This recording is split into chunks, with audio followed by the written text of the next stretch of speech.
Welcome to Jenny crime cuts. October 5, 2016 Goa.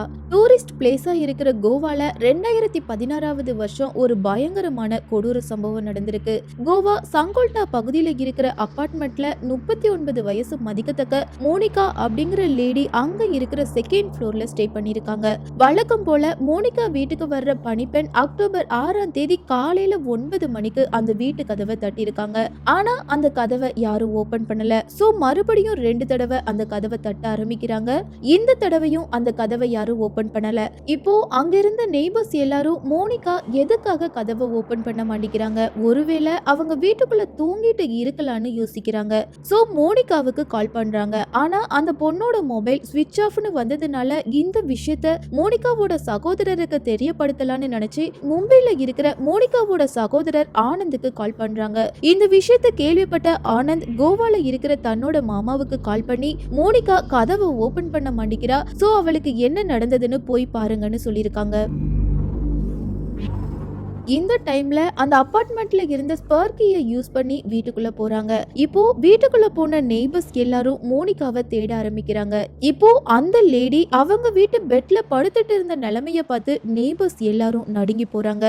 ஏன்னா மோனிகாவோட இடுப்புக்கு கீழே எந்த ஒரு ட்ரெஸ்ஸும் இல்ல. கூடவே அந்த லேடியோட 2 கையும் அங்க இருந்த பெட்ல கட்டப்பட்ட நிலைமையில இருந்திருக்கு. மோனிகாவை இப்படி கொடூரப்படுத்தி வச்ச அந்த நபர் யாரு? கொலைக்கான மோட்டிவ் என்னவா இருக்கும்? 2016 வருஷம் இந்தியா ஃபுல்லா பயங்கர அதிர்வலையை ஏற்படுத்தின இந்த கேஸ்ல என்ன நடந்ததுன்னு டீடைலா பார்க்கலாம் வாங்க. இந்த மாதிரி கிரைம் கேசஸ் பத்தி தெரிஞ்சுக்க நினைக்கிறவங்க உங்களோட கனிவான ஆதரவை தெரியப்படுத்த நம்ம சேனலை சப்ஸ்கிரைப் பண்ணி லைக் பண்ணுங்க. நிறைய பேரு லைக் பண்ணாமலேயே வீடியோ பாக்குறீங்க. நீங்க தர்ற ஒவ்வொரு லைக்கும் தான் உங்களோட ஆதரவை எங்களுக்கு தெரியப்படுத்தும். சோ எல்லாரும் மறக்காம வீடியோக்கு லைக் பண்ணி சப்ஸ்கிரைப் பண்ணுங்க.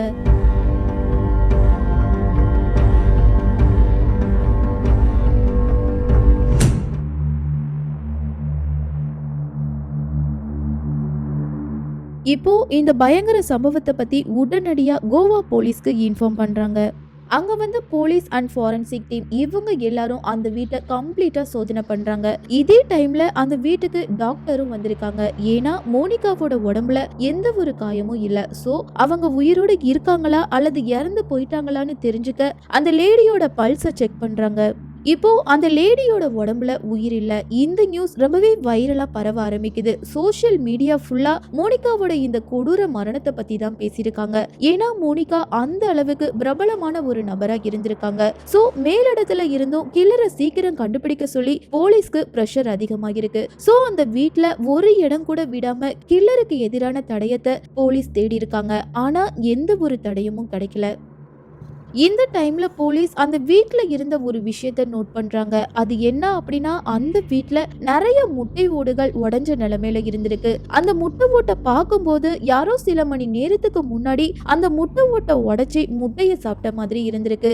இந்த விஷயத்த நோட் பண்ண போலீஸ் இன்னொரு பக்கம் மோனிகாவோட வீட்ல நகை, பணம் இப்படின்னு ஏதாவது திருடு போயிருக்கான்னு பாக்குறாங்க. ஆனா எந்த ஒரு பொருளும் திருடு போகல.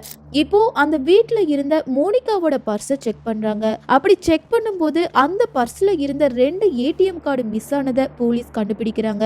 இது மட்டும் இல்லாம மோனிகாவோட மொபைலும் மிஸ் ஆகிருக்கு. அப்படின்னா யாரோ திருட்டுக்காக தான் இந்த கொலையை பண்ணிருக்காங்கன்னு யூகிச்ச போலீஸ் மோனிகாவோட பேங்க் டீடைல்ஸை கலெக்ட் பண்றதுக்காக பேங்குக்கு போறாங்க. அந்த பேங்க் டீடைல்ஸை வச்சு சமீபத்துல, அதாவது மோனிகாவோட இறந்த சடலம் கிடைச்ச ஒரு நாளைக்கு முன்னாடியில இருந்து அந்த ஏடிஎம் கார்டை யூஸ் பண்ணி யாராவது பணம் எடுத்திருக்காங்களான்னு செக் பண்றாங்க. இந்த செக்கிங்ல மோனிகாவோட இறந்த சடலம் கிடைச்ச அன்னைக்கு காலையில 6 மணிக்கு போர்வோரின் பகுதியில இருந்த ஏடிஎம் மிஷின்ல மோனிகாவோட டெபிட் கார்டை யூஸ் பண்ணி பணம் எடுத்த விஷயம் தெரிய வருது. இதுல ஒரு ஆச்சரியமான விஷயம் என்னன்னா, மோனிகாவோட அபார்ட்மெண்ட்ல இருந்து 5 கிலோமீட்டர் டிஸ்டன்ஸ்ல தான் அந்த ஏடிஎம் மிஷின் இருந்திருக்கு. அப்படின்னா கில்லர் பக்கத்துல தான் எங்கேயோ இருக்கணும்னு நினைச்ச போலீஸ் உடனடியா ஏடிஎம் மிஷின் இருக்கிற அந்த இடத்துக்கு கிளம்புறாங்க. இப்போ அங்க இருந்த சிசிடிவி ஃபுட்டேஜை பார்க்கும்போது சரியா அக்டோபர் 6ஆம் தேதி காலையில 6 மணிக்கு 2 நபர் மோனிகாவோட டெபிட் கார்டை யூஸ் பண்ணி அதுல இருந்து பணத்தை எடுக்கிறத பாக்குறாங்க. இப்போ இந்த ஃபுட்டேஜ் மீடியால வைரல் ஆகிருக்கு. ஆனா அந்த நபரோட ஃபேஸ் கிளியரா தெரியல. சோ போலீஸ் மறுபடியும் மோனிகாவோட டெபிட் கார்டை யூஸ் பண்ணி பணத்தை எடுக்கிறாங்களான்னு பாக்குறாங்க. இந்த டைம்ல பெங்களூர்ல இருக்கிற ஏடிஎம் மிஷின் மூலமா மோனிகாவோட டெபிட் கார்டை யூஸ் பண்ணி கில்லர் மறுபடியும் பணத்தை எடுத்த விஷயம் தெரிய வருது. சோ இப்போ கோவா போலீஸ் அவங்களோட ஸ்பெஷல் டீமை பெங்களூருக்கு அனுப்புறாங்க. பெங்களூருக்கு போன கோவா போலீஸ் அங்க இருக்கிற போலீஸ் உதவியோட டெபிட் கார்டை யூஸ் பண்ணின அந்த நபரை சிசிடிவி ஃபுட்டேஜ்ல பார்க்கும்போது அந்த நபரோட போட்டோ கிளியரா தெரிஞ்சிருக்கு. ஸோ அந்த ஃபோட்டோவை பெங்களூரில் இருக்கிற எல்லா லோக்கல் போலீஸ் ஸ்டேஷனுக்கும் அனுப்பி இந்த நபரை யாராவது எங்கேயாவது பார்த்தா உடனே இன்ஃபார்ம் பண்ணணும்னு சொல்லியிருக்காங்க.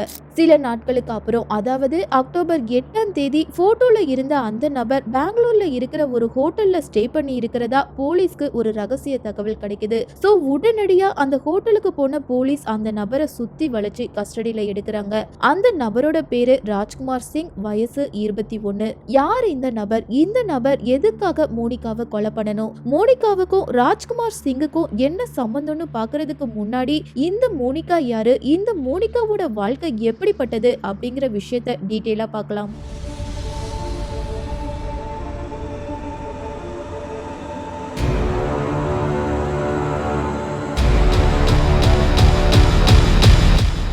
மகாராஷ்டிரா அமராவதியை சேர்ந்த மோனிகா சில வருஷத்துக்கு அப்புறம் நாக்பூருக்கு வராங்க. 1999 வருஷம் மும்பைல இருக்கிற காலேஜ்ல ஃபைன் ஆர்ட்ஸ் படிப்பை கம்ப்ளீட் பண்றாங்க.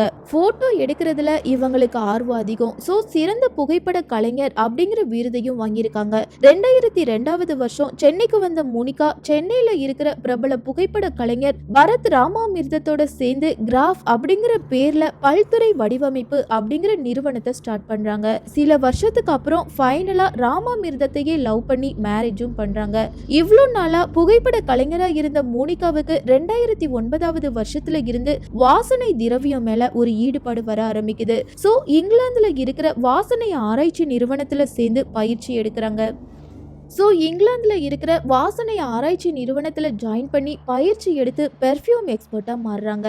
இப்போ பிரபல பெர்ஃப்யூம் எக்ஸ்பர்ட்டாக மாறினதுக்கு அப்புறம் சொந்தமாக வாசனை திரவியம் தயார் பண்ணுற தொழிலை ஸ்டார்ட் பண்ணுறாங்க.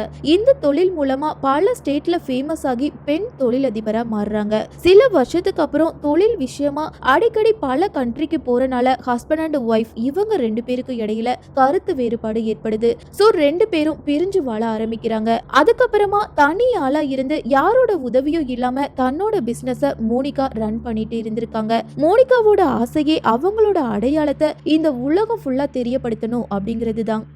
இப்படிப்பட்ட சூழ்நிலையில கோவால தன்னோட பெர்ஃப்யூம் பிசினஸ் ஸ்டார்ட் பண்றதுக்காக கோவாக்கு வந்திருக்காங்க. மோனிகாவோட வாழ்க்கை முன்னேற்ற பாதையை நோக்கி போயிட்டு இருந்த இந்த டைம்ல சில மாசத்துக்கு முன்னாடி கோவால இருக்கிற சங்கோல்டா பகுதிக்கு வந்து அங்க இருக்கிற அபார்ட்மெண்ட்ல ஸ்டே பண்ணிருக்காங்க. அதே அபார்ட்மெண்ட்ல செக்யூரிட்டி கார்டா வேலை பார்க்கிற அந்த நபரோட பேர் தான் ராஜ்குமார். பஞ்சாப பூர்வீகமா கொண்ட இந்த நபர் தான் மோனிகாவோட ஏடிஎம் கார்டை திருடிட்டு போனது.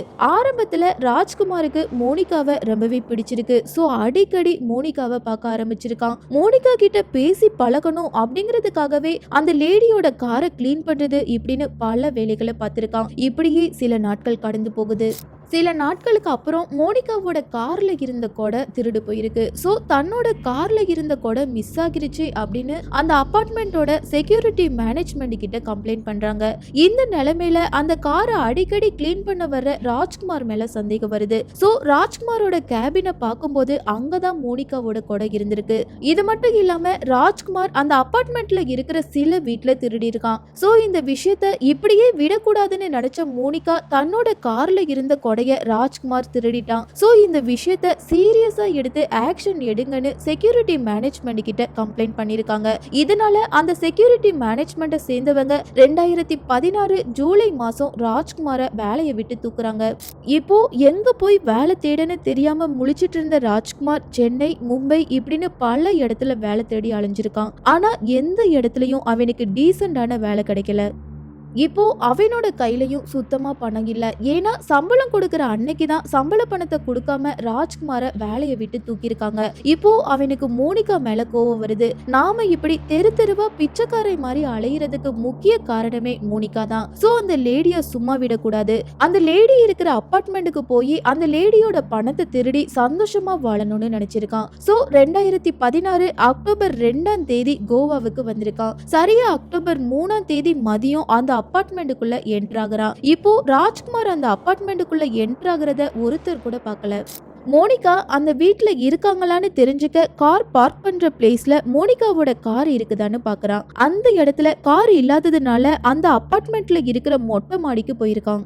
அந்த மொட்டை மாடியில இருந்து மோனிகாவோட கார் இருக்குதான்னு பாக்குறான். ஆனா அந்த இடத்துல மோனிகாவோட கார் இல்ல. இப்படியே ஒரு நாள் கடந்து போகுது. இப்போ அக்டோபர் 4ஆம் தேதி காலையில அந்த காரை நோட் பண்றான். ஆனா அந்த இடத்துல கார் இல்ல. இப்போ 2வது நாளும் கடந்து போகுது. அதுக்கப்புறமா அடுத்த நாள் காலையில, அதாவது அக்டோபர் 5ஆம் தேதி காலையில மோனிகாவோட கார் அங்க இருக்குதான்னு பாத்திருக்கான். ஆனா இப்பவும் அந்த இடத்துல அந்த கார் இல்ல. கிட்டத்தட்ட அக்டோபர் 3ஆம் தேதி மதியத்துல இருந்து அக்டோபர் 5ஆம் தேதி மதியம் வர சாப்பிடாம தண்ணி குடிக்காம அந்த மொட்டை மாடியிலேயே வெயிட் பண்ணிருக்கான். இப்போ அக்டோபர் 5ஆம் தேதி மதியம் 3:30 மணிக்கு கார் பார்க் பண்ற இடத்துல மோனிகாவோட கார் இருந்ததை பார்த்ததும் அவனுக்குள்ள சந்தோஷம் வந்திருக்கு. இப்போ இருட்டுற வர அந்த மொட்டை மாடியிலேயே வெயிட் பண்ணிருக்கான். சரியா நைட்டு 6:35 மணிக்கு மோனிகா வீட்டோட கதவை தட்டியிருக்கான். வீட்டுக்குள்ள இருந்த மோனிகா யாருன்னு கேக்குறாங்க. அதுக்கு ராஜ்குமார், நான் செக்யூரிட்டி சூப்பர்வைசர் வந்திருக்கேன், சோ கதவை ஓபன் பண்ணுங்கன்னு சொல்லியிருக்கான். இதை கேட்ட மோனிகா கதவை ஓபன் பண்றாங்க. இப்போ வெளியில இருந்த ராஜ்குமாரை பார்த்ததும் கதவை க்ளோஸ் பண்ண ட்ரை பண்றாங்க. ஆனா அவங்களால முடியல. இப்போ அந்த வீட்டுக்குள்ள அத்துமீறி நுழைஞ்ச ராஜ்குமார் தன்னோட ஷர்ட்ல வச்சிருந்த கத்தியை எடுத்து சத்தம் போடாம அமைதியா இருன்னு சொல்லி மோனிகாவை மிரட்டியிருக்கான். ஆனா கத்திய பார்த்ததுக்கு அப்புறமும் மோனிகா கத்த ஆரம்பிக்கிறாங்க. சோ அந்த லேடியோட வாயை இறுக்கமா மூடி பாத்ரூம்க்கு இழுத்துட்டு போய் அந்த லேடிய கத்த விடாம கண்ட்ரோல் பண்றான். இப்போ மோனிகாவை பெட்ரூம்க்கு இழுத்துட்டு வந்து அந்த லேடியோட 2 கையையும் 2 காலையும் பெட்டோட சேர்த்து வச்சு கட்டியிருக்கான். இதனால மோனிகாவால அந்த இடத்தை விட்டு அசைய முடியல. மோனிகா தன்னோட உயிரை காப்பாத்திக்கிறதுக்காக ராஜ்குமார் கிட்ட உனக்கு என்ன வேணும்னு கேக்குறாங்க. அதுக்கு ராஜ்குமார், நீ பண்ணின கம்ப்ளைண்டாலதான் நான் வேலை இல்லாம இந்த நிலைமையில இருக்கேன்னு சொல்லி கோவப்பட்டிருக்கான். ராஜ்குமாரோட கோவத்தை பார்த்ததும் மோனிகா பயப்பட ஆரம்பிக்கிறாங்க. சோ ராஜ்குமாரை எப்படியாவது சமாதானப்படுத்தியே ஆகணும்னு முடிவு பண்றாங்க. உடனே மோனிகா என்ன சொல்றாங்கன்னா, நான் உனக்கு வேலை வாங்கி தரேன், இது மட்டும் இல்லாம உனக்கு பணம் வேணும்னா என்னோட பர்ஸ்ல பணம் இருக்குது, அதை எடுத்துக்கோன்னு சொல்றாங்க. உடனே ராஜ்குமார் அந்த பர்ஸ்ல இருந்த 4000 ரூபாய் பணத்தை எடுத்திருக்கான். ஆனா அந்த பணம் அவனோட தேவையை பூர்த்தி செய்ய பத்தல. சோ மோனிகா என்ன சொல்றாங்கன்னா, என்னோட பர்ஸ்ல இருக்கிற டெபிட் கார்டுல பணம் இருக்குது, சோ அந்த டெபிட் கார்டை எடுத்துக்கோன்னு சொல்றாங்க. ஆனா ராஜ்குமார், எனக்கு டெபிட் கார்டை எப்படி யூஸ் பண்ணணும்னு தெரியாதுன்னு சொன்ன அடுத்த நிமிஷமே மோனிகா ராஜ்குமாருக்கு எப்படி டெபிட் கார்டை யூஸ் பண்ணணும் அப்படிங்கிற விஷயத்த கத்து கொடுக்கறாங்க. இப்போ மோனிகாவோட சீக்ரெட் பின் நம்பர் என்னன்னு தெரிஞ்சுக்கிட்டதுக்கு அப்புறம் அந்த லேடியோட வாயை துணியை வச்சு கட்டிட்டு கிச்சனுக்கு போயிருக்கான். கிட்டத்தட்ட 2 நாளா சாப்பிடாம இருந்த அவனுக்கு பசி வந்திருக்கு. சோ ஃப்ரிட்ஜை ஓபன் பண்ணி ஐஸ் வாட்டரை குடிச்சதுக்கு அப்புறம் அங்க இருந்த முட்டையை பாயில் பண்ணி சாப்பிட்டிருக்கான். இந்த டைம்ல அவனோட வயிற்று பசி ஃபுல்லா அடங்கிருச்சு. ஆனா மோனிகாவை பார்த்ததும் அவனோட காம பசி அதிகமாகிருக்கு.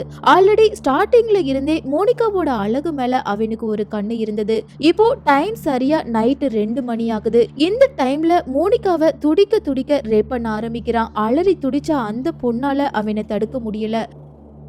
இந்த டைம்ல ராஜ்குமார் என்ன நினைக்கிறான்னா, மோனிகாவை உயிரோட விட்டா அவ எப்படியும் நம்மள போலீஸ் கிட்ட மாட்டி விட்டுருவா. சோ அவளை கொலை பண்றதை தவிர வேற வழியே இல்லைன்னு நினைச்சு பெட்ல இருந்த தலையணையை எடுத்து மோனிகாவோட ஃபேஸ்ல இறுக்கமா அழுத்திருக்கான். ஆல்ரெடி மோனிகாவோட வாயில துணி இருந்ததுனால அந்த லேடி கொஞ்ச நேரத்திலேயே மூச்சு திணறி இறந்து போயிட்டாங்க. அதுக்கப்புறமா மோனிகா வீட்டு பாத்ரூம்ல குளிச்ச ராஜ்குமார் மோனிகாவோட செல்போன் அண்ட் 2 ஏடிஎம் கார்டை எடுத்துட்டு அதிகாலை 3 மணிக்கு அங்க இருந்து கிளம்பியிருக்கான். ஆனா இந்த டைமும் ராஜ்குமார் வெளியில போறத யாரும் பார்க்கல. அந்த அபார்ட்மெண்ட்ல சிசிடிவி கேமரா இல்லாததுனால ராஜ்குமார் அபார்ட்மெண்ட்டுக்கு வந்த விஷயம் யாருக்கும் தெரியல.